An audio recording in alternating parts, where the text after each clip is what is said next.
Amém, meus irmãos, a paz do Senhor Jesus. Vamos abrir nossas Bíblias, Abacuque capítulo 3, e o versículo de número 2. Abacuque, um dos profetas menores, está antes de Sofonias. Abacuque capítulo 3, versículo 2, é um livro que está após de Naum. Nos diz assim a Bíblia: ouvi, Senhor, a tua palavra e temi. Aviva, ó Senhor, a tua obra no meio dos anos. No meio dos anos a notifica, na ira lembra-te da misericórdia. Podem assentar, meus irmãos. Nós queremos, na noite de hoje, trazer uma palavra aos irmãos, dentro do tema avivamento, que é quando a igreja está viva na presença de Deus. Mas quais são as prerrogativas de uma igreja avivada?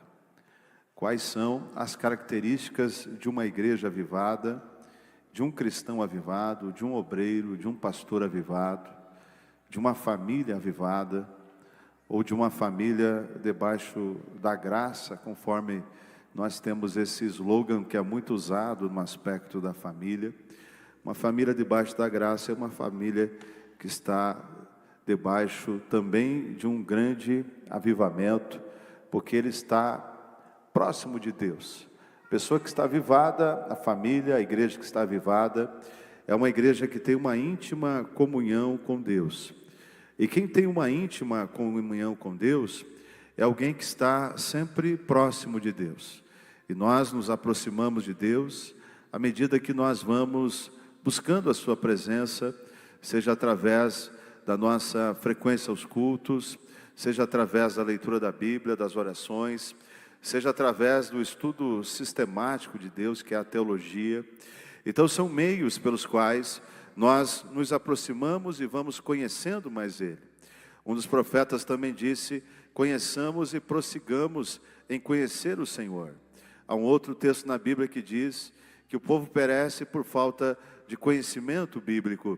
Então, à medida que nós vamos conhecendo mais a Deus, que nós vamos nos aproximando dEle, que nós desenvolvemos uma íntima comunhão com o Senhor, nós estamos então debaixo de um grande avivamento. Mas para que serve também o avivamento? Por que nós precisamos estar vivos na presença de Deus? Por que nós precisamos ter essa íntima comunhão com Deus? Ora, logo após os crentes que estavam reunidos no cenáculo, a palavra cenáculo vem da palavra latina que quer dizer cena, ou local de janta, de jantar. Era um local onde as pessoas se reuniam para fazer as suas refeições. Mas foi justamente nesse cenáculo, no mesmo local onde Jesus lavou os pés dos discípulos, dando uma grande demonstração de humildade, de serviço. Foi nesse mesmo local em que eles ficaram reunidos para receber a promessa do batismo no Espírito Santo. E após eles receberem o batismo no Espírito Santo, eles então viveram um cristianismo mais avançado. Não diferente, porque o cristianismo não mudou. Mas a partir do momento que eles tiveram essa experiência pentecostal, que nós chamamos de experiência pentecostal, porque aconteceu 50 dias após a comemoração da Páscoa, justamente durante a festa de Pentecoste, que é comemorada até hoje em Israel, cumprindo-se o dia do Pentecoste. Veio então um som como de um vento impetuante que chegou naquele local, naquela sala, onde 120 crentes estavam reunidos. Eles começaram então a falar em novas línguas. E após o fato de falar em novas línguas, eles passaram a receber também dons do Espírito Santo. Dons de curar, dom de variedade de línguas, dom da fé, dom da palavra do conhecimento, o dom da sabedoria.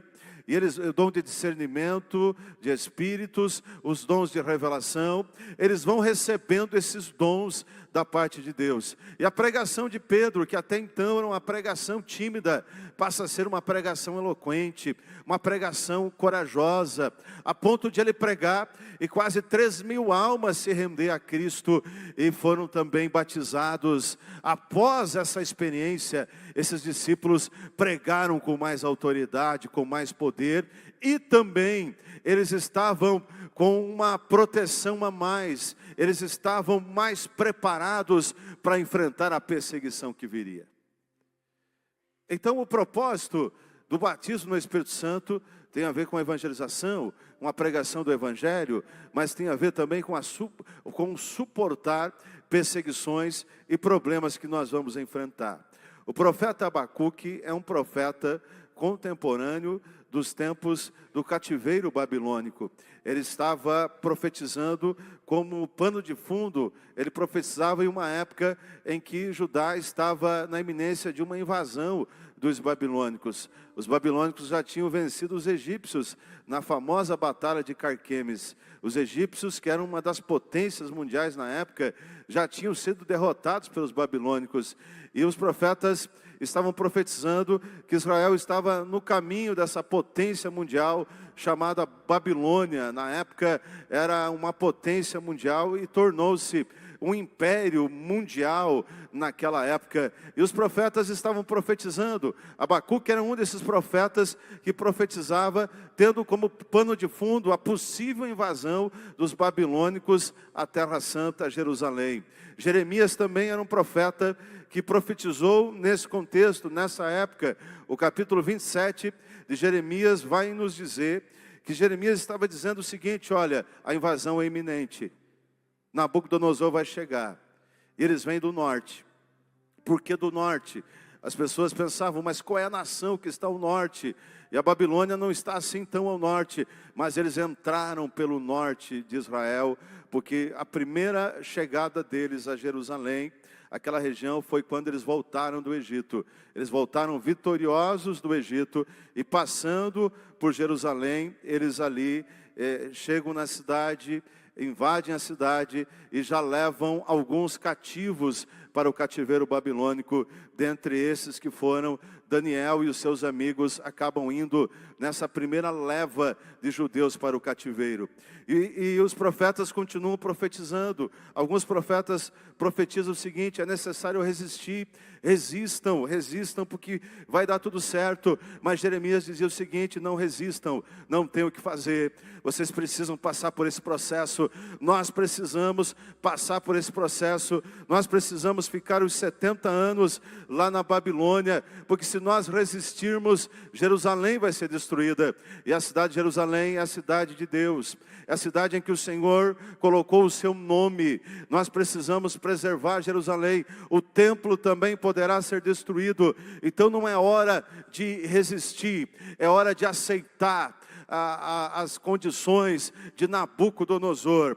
O que eu entendo aqui, meu irmão, que você não precisa lutar todas as batalhas. Tem batalhas que não é para você, tem batalha que é para Deus, que é para o Senhor, e é no tempo dele, é no tempo de Deus. O profeta Jeremias já dizia: vamos então ceder, mas depois de um tempo nós voltaremos, e voltaremos mais fortes.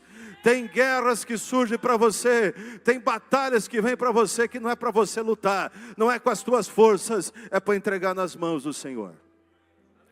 E esse processo de invasão babilônica a Judá tem 3 fases. A primeira fase então foi no ano de 584 a.C., quando eles levam Daniel. E esse processo leva 11 anos. Essas 3 fases da invasão babilônica levam 11 anos. A segunda fase, eles chegam em Jerusalém e levam 10.000 pessoas. Dentre elas, o profeta Ezequiel é levado cativo para a Babilônia. E em terceiro lugar, o rei Zedequias, a terceira fase. O rei Zedequias, ele resolve resistir. E quando ele não ouve o profeta Jeremias, e quando ele resiste ao império babilônico, então eles entram na cidade agora para destruir. E eles destroem Jerusalém, eles queimam o templo e levam quase todos para o cativeiro. Ficam para trás apenas os idosos e os doentes, e a cidade é destruída. Mas se eles ouvissem o conselho de Jeremias, não teria acontecido isso. Então esse é o contexto em que Abacuque está pregando. Esse é o pano de fundo para a pregação do profeta Abacuque. O seu nome significa abraço. Ele é chamado de profeta menor por causa do número de profecias. É menor as profecias do que os profetas maiores. Não que sejam menos importantes, mas ele profetizou menos do que os demais. E ele então é um profeta que o seu nome significa abraço. Tudo indica que ele era músico, que Abacuque era um músico no templo em Jerusalém. Tudo indica. O tema do livro de Abacuque quer dizer viver pela fé. E ele testifica que servia o Senhor não por causa de suas dádivas. Isso é muito importante. Está no capítulo 3 do versículo 17, ele diz que ele servia o Senhor não por causa das dádivas que ele recebia, dos presentes, das bênçãos, mas ele servia o Senhor por convicção, ele servia o Senhor por compromisso, ele servia o Senhor porque ele amava o Senhor, independentemente de qualquer coisa, se a figueira desse fruto ou não desse fruto, ele continuaria servindo ao Senhor, porque ele era crente. Ele era convertido, ele era um homem de Deus, semelhante a homens e mulheres de Deus que nós temos nos dias de hoje. Que independente das circunstâncias, ele continua servindo a Deus, ele continua adorando, continua buscando o Senhor. Ele não era alguém que testificava do Senhor só em tempos bons, mas nos tempos difíceis também ele servia, adorava o Senhor. Há 3 características no seu livro. A primeira, ele faz perguntas honestas ao Senhor. O que são perguntas honestas? São sinceras. Não são perguntas pegadinhas para saber se o professor sabe a resposta, se o professor estudou a lição da escola dominical. Não são aquelas pegadinhas, perguntas que os alunos fazem em sala de aula para tentar constranger o professor, para saber se ele sabe ou não. Mas as perguntas de Abacuque ao Senhor eram sinceras, eram honestas. De fato, ele queria saber, ele queria conhecer, ele queria saber mais. Em segundo lugar, a segunda característica do livro de Abacuque é que nós vimos aqui uma fé inabalável na soberania de Deus. Mesmo Nabucodonosor entrando, mesmo eles vindo do norte, mesmo a cidade na iminência de ser saqueada, no caso, os utensílios do templo que foram saqueados, e causou uma grande comoção nacional no meio dos judeus, causou muita dor nos judeus, os utensílios do templo serem levados lá para a Babilônia. A fé permaneceria inabalável, mesmo diante da derrota ali parcial, tá, meus irmãos? Parcial, porque os grandes vencedores são os povos, é o povo judeu. Onde está o povo judeu hoje? Está lá, forte, é uma das potências no mundo. Onde estão os babilônicos? Não sei, se misturou com outras nações. A Babilônia é onde é o Iraque hoje, mas quem é a nação mais forte lá no Oriente Médio? Quem é a nação que todo mundo teme? Quem é a nação que tem a melhor tecnologia bélica, militar, eletrônica de primeira, melhores tecnologias na área da agricultura? Onde? Lá em Israel. Lá em Israel, eles tiveram uma derrota parcial, mas a vitória total foi do povo de Deus. A vitória final, melhor dizendo, foi do povo de Deus. Então, meus irmãos, em segundo lugar, fé inabalável na soberania divina. Hoje nós sucumbimos diante dos babilônicos. Depois, mais adiante, nós vamos ter problema também com os romanos, porque eles também vão invadir e também vão destruir Jerusalém. Jerusalém foi destruída e reconstruída 52 vezes, ou 42, se eu não me engano. Vamos ter problema também com os romanos. Mas depois, quem é que vai chegar nessa terra? Depois dos romanos, vai vir os árabes. E depois dos árabes, quem é que vem? Vem os ingleses. ingleses, e durante o período dos ingleses tem um holocausto lá na Europa, e depois disso nós vamos renascer das cinzas, e vai ser fundado o Estado judaico em 1948, e nunca ninguém jamais vai invadir, vai destruir. A não ser nos tempos apocalípticos, que é outra história. Mas havia uma derrota parcial, mas a vitória final seria do povo de Deus. Então, é por isso que ele tinha uma fé inabalável na soberania divina. A terceira característica desse livro é que há uma manifestação de zelo pelo avivamento, estar vivo na presença de Deus, não deixar a chama apagar, sempre estar colocando lenha, não deixar a chama do avivamento apagar, não deixar o fervor espiritual apagar, não deixar a chama da oração apagar, não deixar a chama do contato, da comunhão com Deus apagar. Não pode, manifestação pelo zelo do avivamento. Por que Abacuque pede o avivamento?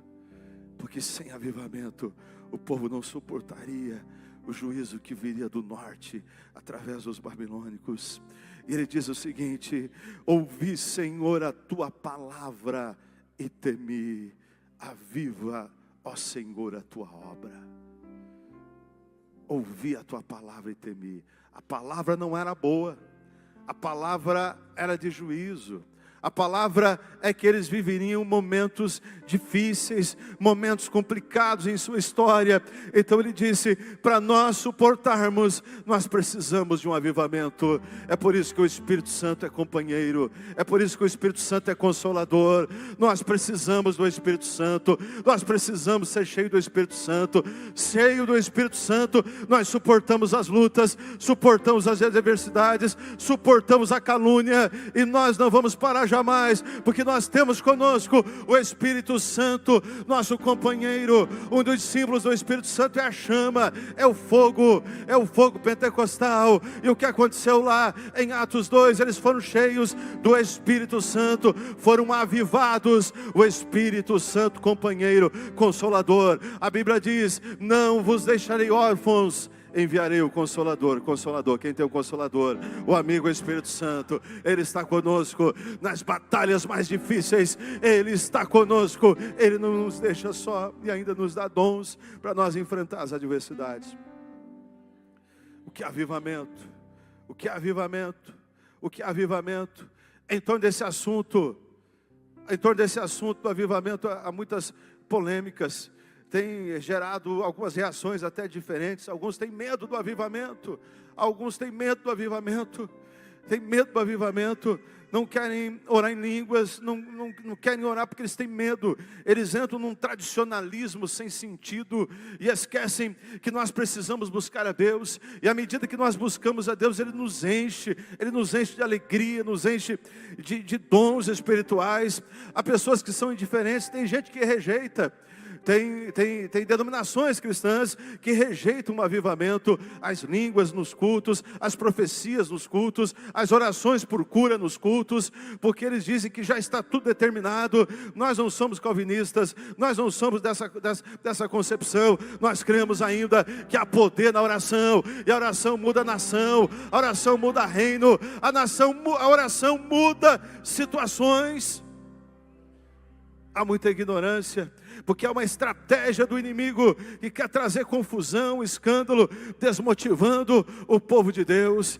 Tem alguns que dizem que tem medo do avivamento. Pode vir algumas meninices, é claro que pode vir, mas a meninice é revelada à luz da palavra de Deus. Meu irmão, eu quero dizer para você nessa noite que avivamento não é fanatismo, não é farisaísmo, não é religiosidade aparente, não é legalismo, não é simplesmente uma aparência, não são simples manifestações, não é apenas barulho, não é papel carbono que se copia, não é motivo de orgulho espiritual para se considerar superior a outros cristãos, também não é divórcio da palavra de Deus, porque tem igreja que não se prega mais a palavra de Deus, dizem que são avivados, mas não tem mais culto de ensino, não tem mais momento da pregação, não tem mais escola dominical.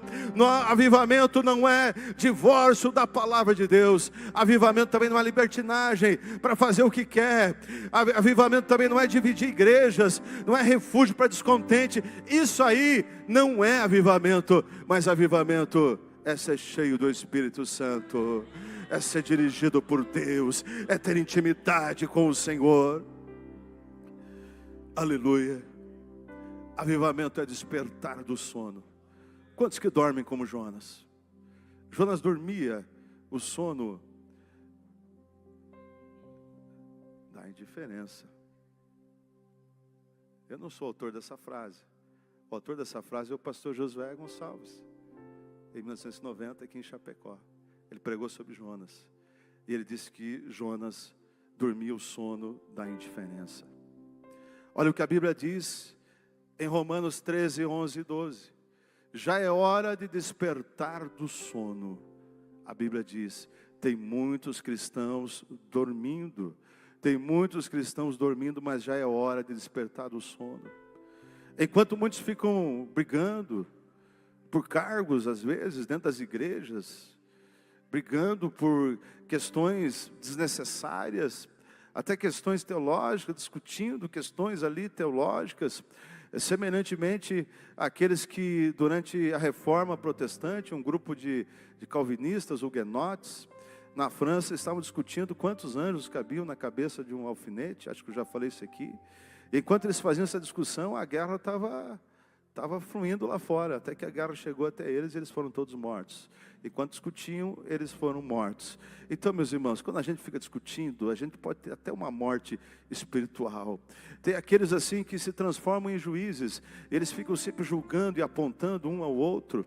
Então, enquanto as pessoas, em vez das pessoas ficar julgando e apontando e condenando e querendo achar algumas fórmulas interessantes para até mesmo o crescimento da igreja, o que é bom, mas tem muita gente que fica ali julgando, criticando, a igreja não cresce por isso, por aquele outro, a pessoa então fica andando em círculos, não vai para frente. Eu pergunto, o que você está fazendo? O que nós estamos fazendo? Enquanto a gente fica andando em círculos, julgando, criticando, apontando, brigando, se desentendendo, fofocando, né? Muitos ficam fazendo fofoca, né? Da vida dos outros. As almas estão perecendo lá fora. Isto não é avivamento. Nós precisamos despertar do sono. Porque muitos até brigam por posição, o inimigo está trabalhando. E quando ficam brigando, o inimigo está trabalhando. Mas nós precisamos estar unidos em torno de uma única mensagem, que é a salvação das almas. Olha o que a Bíblia diz em Apocalipse 12, 12. O diabo com pouco tempo desceu a voz com muita ira.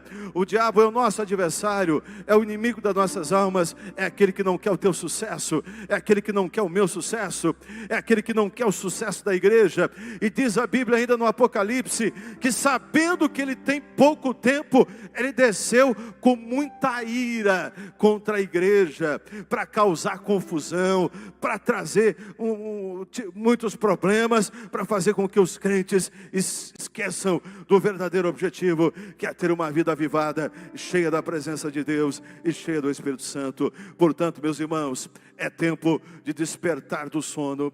Em segundo lugar, avivamento é um protesto. Se em primeiro lugar, avivamento é despertar do sono, em segundo lugar, avivamento é um protesto contra a indiferença, contra a frieza, contra a divisão, contra o pecado. Avivamento é um protesto. Avivamento é um protesto contra tudo esse tipo de coisa. A frieza. E nós precisamos profetizar. Eu dizia hoje pela manhã que tem muitos cristãos que não se posicionam mais. Ele não quer se posicionar, ele quer ficar em cima do muro. E às vezes algumas discussões éticas, morais, que são discutidas no ambiente acadêmico das universidades, ou lá onde ele trabalha, ou em qualquer lugar. É claro que tem que ter prudência, mas nós não podemos negar a nossa fé. Nós não podemos ficar em cima do muro. Nós precisamos dizer, eu sou cristão, eu sou crente, eu creio no Jesus que salva, que cura, que batiza no Espírito Santo. E a Bíblia diz o seguinte sobre esse assunto: nós somos a favor da vida, nós não somos a favor do aborto, nós somos a favor da vida, nós defendemos a vida. Nós temos que nos posicionar, meus irmãos, nós temos que nos posicionar, assim como Daniel. Ele achou um jeito, ele foi levado cativo para a Babilônia, ele procurava obedecer algumas regras, desde que essas regras não fossem contra a palavra de Deus, porque aí nós colocamos Deus na frente. Avivamento é um protesto contra a frieza, a indiferença, a divisão, contra o pecado. Sabe por quê, meus irmãos? Porque a Bíblia diz em João 15:12, que nós precisamos amar os irmãos. Amar os irmãos. Esse é um versículo muito citado. Amar os irmãos. A gente ama. Ama mesmo? Você ama mesmo? É igual o pastor Adilson agora. Amém mesmo? Nós amamos mesmo? Você ama mesmo, meu irmão? Ou você gosta de citar o versículo porque ele é bonito? Amei uns aos outros, como ele nos amou, como Cristo nos ama. Nós precisamos amar uns aos outros. Mas como você demonstra esse amor? Como é esse teu amor? É um amor verdadeiro? Ou é um amor cheio de interesses por trás? O amor de Deus é incondicional. O amor de Deus não impõe condições. Ele nos ama. Mesmo nós sendo falhos, Ele continua nos amando. E nós precisamos então amar uns aos outros, como diz a Bíblia. Porque avivamento é um protesto contra a indiferença, contra a frieza. E quando a gente ama, a gente está dizendo assim: a minha vida está avivada porque eu estou cheio de Deus. Só ama quem é cheio de Deus. Só ama quem é cheio do Espírito Santo. Só ama quem está avivado. Só ama quem está avivado. Ele avisa, ele corrige, ele orienta, ele aconselha, mas ele ama. Ele ama. O problema é que as pessoas confundem as coisas, porque hoje em dia as pessoas só querem ouvir mensagem boa, mas a mensagem de disciplina, ela vem para nos corrigir, e quem faz isso é quem ama. Quem não ama, só passa a mão na cabeça porque não está preocupado com você. Continue assim. Ele sabe que a pessoa está indo para o mau caminho, mas diz: continue assim, porque eu não quero problema. Eu não quero me envolver com o teu problema. Mas o verdadeiro cristão, ele avisa, ele aconselha, ele adverte, ele conversa, ele mostra o caminho que está na palavra de Deus, ele ora junto, ele aconselha, porque de fato ele ama aquela pessoa, porque é um bem, aquela pessoa, aquela amizade, é uma amizade preciosa para ele. Avivamento também é fidelidade, obediência à palavra de Deus, vida frutífera, vida de oração, vida de compromisso com o reino, de maturidade espiritual, segundo Efésios 4, versículo 13, maturidade espiritual. Às vezes nós deparamos com algumas situações e a gente diz: quando que essa pessoa vai amadurecer espiritualmente? Quando que vai crescer? Quando que vai amadurecer? Quando que de fato ele vai atingir um grau, um nível de maturidade espiritual? Paulo também se preocupava com isso. Muitos ele tinha que tratar como meninos, como crianças espirituais. Mas o crente precisa desenvolver, ele precisa crescer espiritualmente, ele precisa sair do leite materno, ele precisa aprender a se alimentar com alimentos mais substanciais. Ele precisa, porque tem aquele que não amadurece, e você tem que ter muito cuidado, porque é cristal, quebra, tem que cuidar muito com as palavras, porque é muito sensível. Mas tem uma geração aí que é chamada geração de ferro, essa aguenta a pancada, essa geração aí, ela vem com muita força. Eu espero que essa nova geração, os nossos jovens, nossos adolescentes, eles sejam essa geração também de ferro, resistente, que enfrenta, que suporta, mas não nega o nome de Jesus.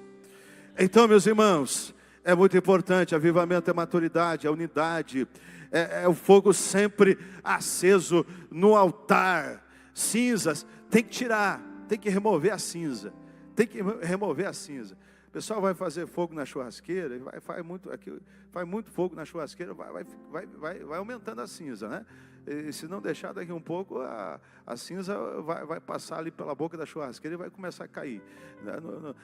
Vai cair ali no piso da casa.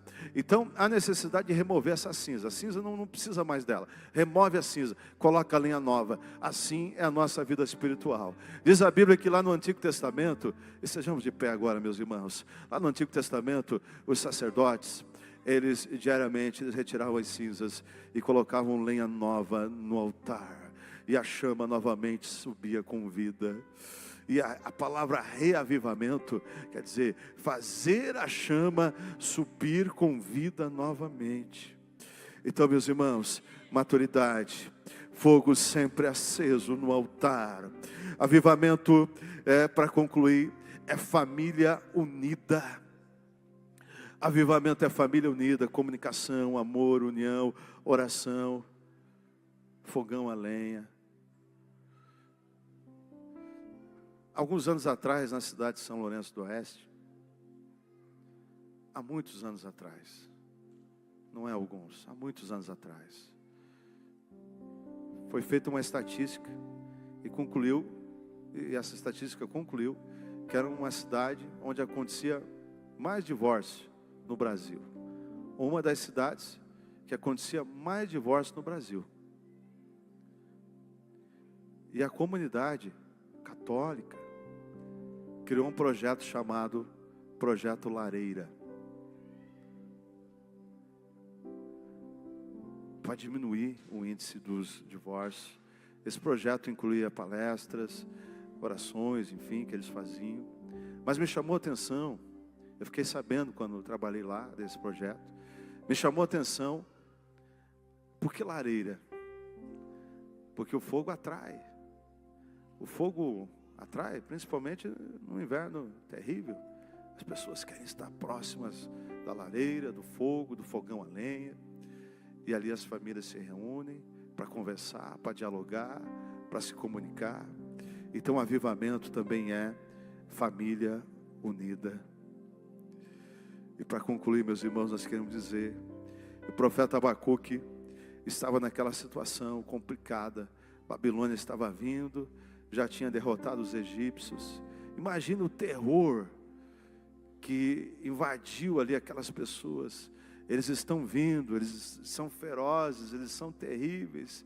Eles derrotaram os egípcios. Derrotaram os egípcios. A batalha famosa, que a história conta de Carquemes, os egípcios sucumbiram diante do poderio bélico dos babilônicos. E agora?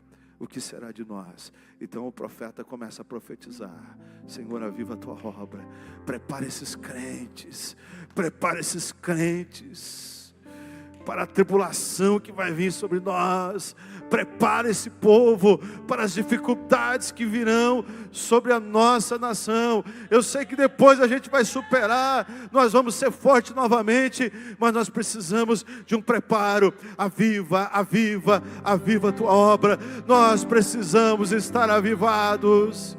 Quem é a Babilônia que veio contra você, que vem contra a tua família, que vem contra a tua vida? Quem são os babilônicos? Quem são eles? Quem sabe eles têm colocado medo em você, mas você, cheio do Espírito Santo, você será um gigante. Você será um gigante diante dessa prova, diante dessa luta, e você vai vencer em nome do Senhor Jesus. Eu quero orar nesta noite. Tem alguém que quer entregar sua vida a Jesus? Tem alguém? Alguém que gostaria de se entregar a Jesus? Levante a mão, onde você estiver. Alguém que está distanciado dos caminhos do Senhor e quer reconciliar na noite de hoje? Eu gostaria de orar por você. Onde está? Temos alguém que quer entregar a vida ao Senhor Jesus, porque as dificuldades são muitas e você não encontra força. Quero dizer para você, meu irmão, meu amigo, que as dificuldades elas poderão continuar, só tem um detalhe: você vai ter um aliado que nunca perde batalha. Você vai ter com você o Senhor Jesus do teu lado. Aí você vai vencer, você vai vencer essa batalha, essa guerra que se levantou contra você. Sozinho você não consegue.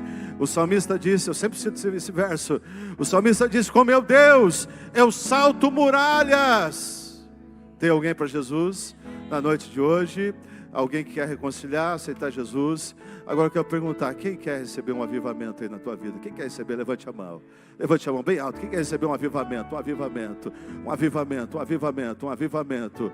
Você consegue vir à frente? Vem aqui à frente. Eu vou pedir para os pastores orar por você. Corra aqui na frente, você que levantou a mão. Nós vamos orar por você. Quem sabe alguém ainda não é batizado no Espírito Santo. E hoje você pode ser cheio do Espírito Santo. Meu irmão, vem à frente, nós queremos orar com imposição de mãos essa noite. Nós vamos orar com imposição de mãos. Normalmente eu não chamo, hoje eu estou chamando à frente. Os pastores desçam ali e vão orar com imposição de mãos. E você vai ser cheio do Espírito Santo, avivado. Eu quero orar pela sua vida, e orar pela sua família. Meu irmão, nossa igreja tem uma história linda. Você já ouviu falar do avivamento da Rua Azusa, da cidade de Los Angeles, no início do século passado? Um cidadão negro de nome Seymour. Por que eu cito negro? Porque em épocas de grande perseguição racial, esse jovem, cheio de Deus, ele começou a pregar nessa Rua Azusa. E eles conseguiram ali para ele um local, um salão para fazer culto, que antes era um estábulo. Antes era um estábulo onde os animais ficavam ali guardados. Eles ajeitaram aquele local, transformaram num salão de culto. Como que era o púlpito? Era acrílico? Era de vidro? Não, eram caixas assim de madeira, que eles utilizavam lá para transportar mercadorias. Empilharam aquelas caixas e Seymour começou a pregar. Jesus salva, Jesus batiza no Espírito Santo, Jesus cura, Jesus vai voltar. Ele começou a pregar naquele salão, e a imprensa começou a criticar, insuflada pela religião predominante, a religião protestante predominante da época lá, que começou a insuflar a imprensa dizia, é um movimento capenga, é um avivamento capenga, eles diziam, a imprensa dizia isso. Não era capenga não, chegou até mim, chegou até você. Hoje somos milhões de crentes barulhentos, cheios do Espírito Santo, que crê nos dons espirituais. Vamos orar. Senhor Deus, na Tua presença nós nos reunimos nessa noite. Aqui estão os Teus filhos, eles querem um avivamento para as suas vidas. E agora nós oramos para que o Senhor os encha da Tua graça, e o Senhor os encha do Teu Espírito Santo. Nós sabemos que momentos difíceis podem ainda nos atingir, porque isso faz parte da condição humana. Problemas, enfermidades, perseguições, lutas. Eu peço que o Senhor encha os Teus filhos, encha da Tua graça, encha-os de poder espiritual, para que possam vencer o dia mau, o dia da provação. Deus, prepara a Tua igreja, prepara o Teu povo, para que nós possamos lidar com as adversidades de cabeça erguida. Senhor Deus, dá dons espirituais, batiza do Espírito Santo, enche os Teus filhos, enche o Teu povo, abençoa a Tua igreja, em nome do Senhor Jesus. Amém. Glória a Deus. Pode abraçar o teu irmão, diga assim: o tempo do avivamento é agora. É tempo de avivamento. Diga para o teu irmão: é tempo de avivamento. É tempo de avivamento.